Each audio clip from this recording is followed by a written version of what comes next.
اعوذ باللہ من الشیطان الرجیم، بسم اللہ الرحمن الرحیم۔ اللہ رب العالمین نے دو جہان تخلیق فرمائے ہیں اور قرآن و حدیث کے ذریعے ان کی حیثیت بھی واضح فرمائی ہے۔ ایک جہان تو یہ ہے کہ جس میں ہم زندگی کے 40، 50، 60 یا 70 سال گزارتے ہیں، اسے دنیا کہتے ہیں، اور اس دنیا کو بنانے والے نے اس دنیا کی حقیقت کے بارے میں فرمایا ہے وَمَا الْحَيَاةُ الدُّنْيَا إِلَّا مَتَاعُ الْغُرُورِ، اور دنیا کی زندگی تو دھوکے کے سوا کچھ نہیں۔ اور دوسرا جہاں آخرت کا جہاں ہے، جہاں ہمیشگی کی زندگی ہے، اور اس کے بارے میں خالق دو جہاں نے بتایا وَإِنَّ الدَّارُ الْآخِرَةُ لَهِيَ الْحَيَوَانُ لَوْ كَانُوا يَعْلَمُونَ، اور بے شک آخرت کا گھر ضرور ہی سچی زندگی ہے، کیا ہی اچھا تھا اگر یہ جانتے۔ اور اس آخرت کے گھر میں فرما برداروں کے لیے جنت کا مستقل ٹھکانہ ہے، نزولا من غفور رب رحیم، بخشنے والے مہربان رب کی طرف سے مہمان نوازی ہے۔ آخر کن لوگوں کے لیے؟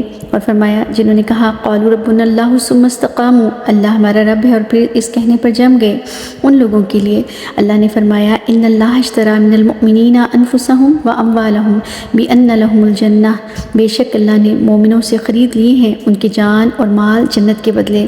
لہٰذا دوڑنے والوں کو چاہیے کہ ففروا الی اللہ، اللہ کی طرف دوڑیں، اس کی مغفرت اور اس کی جنت کی طرف دوڑیں۔ صحابہ کرام رضوان اللہ علیہم اجمعین کو اس دوڑ کی اتنی سمجھ آ گئی تھی کہ وہ اس جنت کی طلب میں اپنی جان اور مال کے ساتھ اتنا دوڑے کہ اپنی جانیں اور اپنے مال سب کچھ قربان کر دیا، اور اللہ کو ان کی قربانیاں اتنی پسند آئیں کہ اعلان فرما دیا رضی اللہ عنہم ورضوا عنہ، اللہ ان سے راضی ہو گیا اور وہ اللہ سے راضی ہو گئے۔ سبحان اللہ۔ اصل میں ذکر اور تذکرے اتنی پاورفل چیز ہوتی ہیں کہ اگر تذکرے افسانوں کو مل جائیں تو افسانے حقیقت لگنے لگ جاتے ہیں، اور اگر تذکرے جھوٹ کو مل جائیں تو جھوٹ بھی سچ لگنے لگتا ہے، اور اگر تذکرے حقیقت کو نہ ملیں تو حقیقت افسانہ لگنے لگتی ہے۔ اللہ کے نبی صلی اللہ علیہ وآلہ وسلم کے دور میں جنت کو اتنے تذکرے ملے کہ صحابہ کو میدان جہاد سے جنت کی خوشبوئیں آتی محسوس ہوتی۔ اگر گھروں میں بیٹھے کھجوریں کھا رہے ہوتے اور جہاد کی پکار لگ جاتی تو مٹھی میں بھری کھجوروں کو چھوڑ دیتے اور فرماتے انشاءاللہ اب جنت میں جا کر بقیہ کھجوریں کھائیں گے۔ سبحان اللہ۔ بھلا ان دیکھی جنت کے لیے کیسے یہ جذبہ پیدا ہو گیا؟ در حقیقت قرآن تذکیر ہے، قرآن ذکر ہے، یہ یاد دہانی ہے، اور اس قرآن کو نبی مہربان صلی اللہ علیہ وآلہ وسلم کی زبان مبارک سے سن سن کر جنت کو پانے کی تمنا اور جہنم سے بچنے کی فکر لاحق ہو گئی تھی صحابہ کرام کو۔ یعنی جنت کس قدر حقیقت ہے، قرآن کی آیات اس کی سچائی میں ہیں، احادیث اس کی سچائی میں ہیں، صحابہ کے اقوال اس کی سچائی میں ہیں، اور کتنی ہی شہادتیں اس کی سچائی میں ہیں، مگر افسوس اس سب کے باوجود آج ہمارے معاشرے میں جنت کو وہ تذکرے نہ مل سکے جو انسانوں کا دنیا سے دل پھیر دیتے۔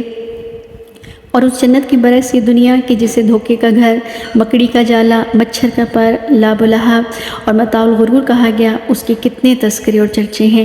ان تذکروں اور چرچوں کا انسانی دل و دماغ پر ایسا گہرا اثر ہے کہ ہر انسانی سے دنیا کو اپنی جنت اور خواہشات کو پوری کرنے کی جگہ سمجھ بیٹھا ہے، اور یہ دنیا فولز پیراڈائز بن گئی ہے، جبکہ پوری کائنات کسی ایک انسان کی تمنا پوری نہیں کر سکتی۔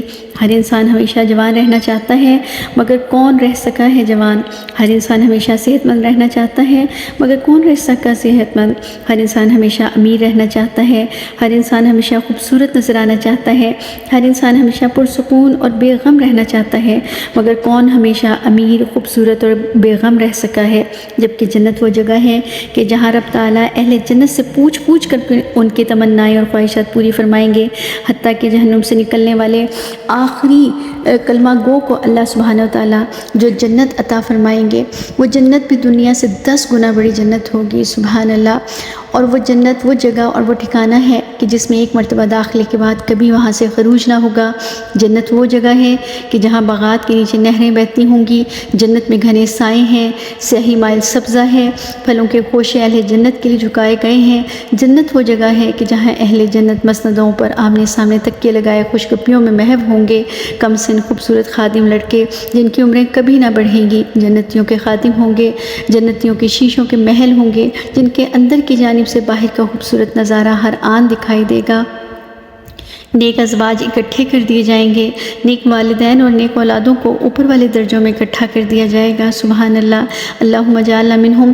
جنت میں ہر طرف سلامتی ہوگی، جنتیوں کا کلام سلام ہوگا، فرشتے جنتیوں کو سلام کریں گے، سلام قولا من رب الرحیم، رب رحیم کی جانب سے جنتیوں کو سلام پیش کیا جائے گا۔ سبحان اللہ۔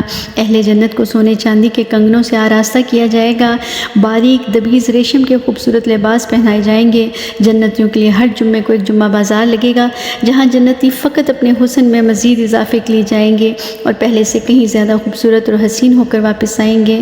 اللہ اہل جنت سے ان کی تمنائیں پوچھیں گے اور انہیں اتنا نوازیں گے کہ ان کی تمام تمنائیں ختم ہو جائیں گی۔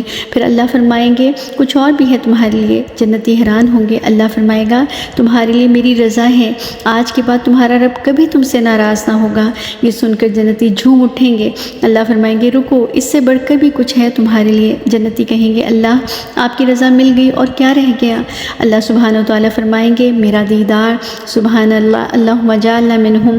حدیث بتاتی ہے کہ اللہ فرمائیں کہ میرے بندو ہاتھ پھیلاؤ اور مجھ سے میری تمام نعمتیں لے لو۔ جنتی نعمتیں لینے کے لیے ہاتھ بڑھائیں گے، اللہ انہیں ان کے ایک ہاتھ میں تمام نعمتیں عطا فرمائیں گے اور پھر فرمائیں گے دوسرا ہاتھ پھیلاؤ اور مجھ سے ان نعمتوں کے استعمال کے لیے ہمیشگی کی زندگی بھی لے لو۔ سبحان اللہ۔ آپ صلی اللہ علیہ وآلہ وسلم نے فرمایا ہر جنتی کی عمر 33 سال ہوگی، جو کہ پیک جوانی اور شباب کی عمر ہے۔ یہ عمر کبھی ڈھلے گی نہیں۔ جنت میں کبھی کوئی بیماری، پریشانی اور کبھی بڑھاپا نہیں آئے گا۔ اہل جنت ہمیشہ صحت مند، جوان اور تندرست رہیں گے۔ ان کی خوبصورتی کبھی مان نہیں پڑے گی۔ جنت میں کوئی مشقت نہ ہوگی، نہ ہی عبادات کی ریاضت ہوگی۔ اہل جنت کو قضائے حاجت نہ ہوگی۔ ہاضمے کے لیے خوشبودار ڈکار آئے گی جس سے تمام کھانا ہضم ہو جائے گا۔ سبحان اللہ۔ جنتیوں کے سانسوں میں سبحان اللہ، الحمدللہ، اللہ اکبر، لا الہ الا اللہ ودیت کر دیا جائے گا۔ اہل جنت کے دلوں میں ایک دوسرے کے لیے کوئی کینہ کھپٹ، کوئی حسد، جلن اور تفرقہ نہ ہوگا۔ اور سب سے بڑھ کر وہاں اللہ کے نبی صلی اللہ علیہ وآلہ وسلم اور صحابہ کرام ہوں گے۔ سبحان اللہ۔ جنت کے عدم تذکروں کی وجہ سے انسان دنیا ہی کو جنت سمجھ بیٹھے ہیں، اور جہنم کے عدم تذکروں کی وجہ سے انسان دنیا میں ہی دل لگا بیٹھا ہے۔ اللہ ہمیں جنت کا فہم، شوق اور جستجو عطا فرمائے اور جہنم کا خوف، فہم اور اس سے بچنے کی توفیق عطا فرمائے۔ آمین یا رب العالمین۔